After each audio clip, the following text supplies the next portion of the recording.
So let's actually go through some of the things. Here's a Knights of the KKK banner we want to show. Talk about this particular piece here. One of the things you have to do is you have to make sure that you tell all sides of the story, and you make sure you have to talk that this is not just a story of resiliency, but it's a story of struggle against people who didn't want African Americans to achieve. This is a Ku Klux Klan banner from the 1920s, and it really is from Indiana. The Klan was founded in Tennessee, but it moved to, in the 1920s, it was all over the United States. And so this is a Klan that basically attacked African Americans, Catholics, women, and so it's important for us to be able to show something like that, because that banner would have marched down Washington when the Klan marched through the streets of Washington in the 1920s. The early American powder horn. Explain that. Oh, this is wonderful. Many people forget that African Americans played a major role in the American Revolution. This is a powder horn made by a black soldier, Prince Simba, who fought in Connecticut in 1770s. And what's powerful about it is that on the powder horn, he has a picture of a dove, and in the mouth of the dove is the word liberty. So it tells us volumes about the African-American experience. Gospel hymn book. Many African-Americans know about this one, but this one from Harriet Tubman. This is special. Somebody came to me and said, we have a collection that has some Harriet Tubman material, and I didn't believe it. When I saw that and realized this is the hymnal that Harriet Tubman carried with her throughout the last years of her life, and realizing that when she would help enslaved people run away for freedom, she would sing a spiritual, Steal Away to Jesus, Over the River Jordan. And to have her actual hymnal really means we're going to be able to tell the story of Harriet Tubman in a very personal way. And Lonnie, the next photo is something that I visited many museums and I've seen this, but a bill of sale of what? This is the sale of Polly, a 16-year-old black girl who was sold in Texas in the 1840s. And what is so powerful about it is that it reminds us that we were once property. And the fact that people like Polly lived deserve not to be forgotten.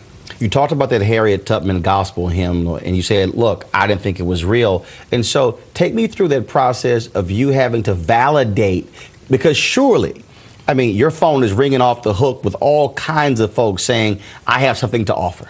Many people think we're the goose with the golden egg, so they call me all the time. But what we do is, and this is the joy of the Smithsonian. And you're acquiring artifacts. How's that working? Or folks turning over to you as loans or gifts? Gifts. Part of the issue is that at the Smithsonian, you really can't do loans because they fall out of the exhibitions over time. You want gifts. You want to build a collection. So that what happens is that I, as a historian, and have a lot of scholars on staff, we then explore, does this make sense historically? But then we have scientists, conservators who test the paper for us or test the metals to make sure that this is exactly what we say it is. One of the concerns we've seen nationally, and not specifically this museum, just the unfortunate fact of museums being built, but they have to continue to be funded.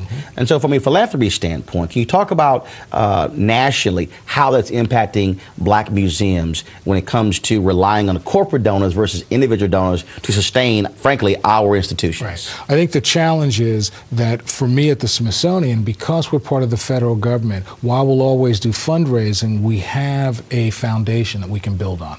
When I was at the California African American Museum early in my career, if you didn't raise a significant amount of money, people lost their jobs. So the challenge for African American museums around the country is, one, to make sure that they get their base to support them.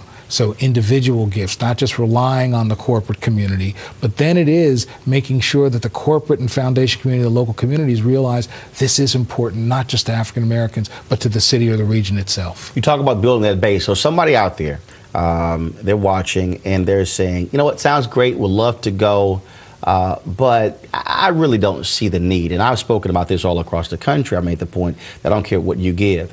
Make the argument to them why they must tithe their dollars. They must plant their seed. They must, even if it's $1, to make sure these type of institutions are around for their children's children.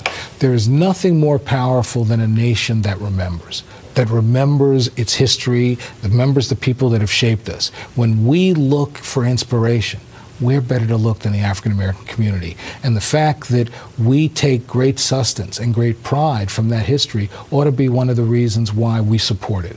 But the other reason is pretty simple, and that is black history is not Frederick Douglass. It's not Sojourner Truth. It's the way my daughter reminds me of my grandmother. And so in some ways, we should celebrate it and we should support it because it's about us. The website? Website, www.nhaahc,